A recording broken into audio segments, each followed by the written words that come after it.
ସ୍ନେହାମଗର୍ତ୍ତୀ ଓଡ଼ିଶା ଆଦର୍ଶ ବିଦ୍ୟାଳୟର ନବମ ଶ୍ରେଣୀର ଛାତ୍ରୀ।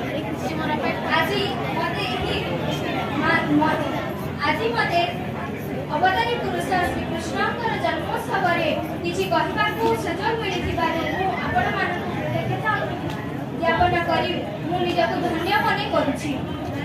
ଆଜି ମୁଁ ଦ୍ୱାଦଶ ଅଧ୍ୟାୟର 19 ନମ୍ବର ଶ୍ଲୋକର ବ୍ୟାଖ୍ୟା କରିବାକୁ ଯାଉଛି।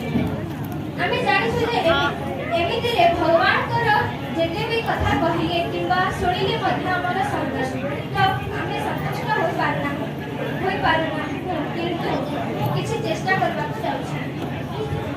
ଓମ୍ ଶ୍ରୀ ପରମାତ୍ମନେ ନମଃ। ତୁଲ୍ୟ ନିନ୍ଦା ସ୍ତୁତିର୍ମୌନି ସନ୍ତୁଷ୍ଟୋ येन केनचित् अनिकेतः स्थिरमति भक्तिमान् मे प्रियो नरः। एठारे भगवान श्रीकृष्ण अर्जुन को कहते जे जिए शत्रु ओ मित्र को समान भाव देखते, मान अपमान सुख दुख ओ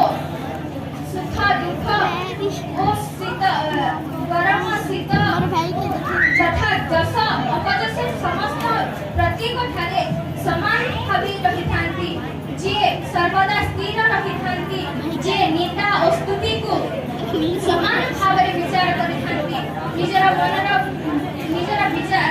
बुद्धि को स्थिर रही थांती, जहार बुद्धि स्थिर रही थाए सदा मौन रही थांती और निजर घर परिवार मोहरु दूरे रही थांती, सेही भक्तिमान पुरुष ही मोर प्रिय बोली भगवान श्रीकृष्ण कहते।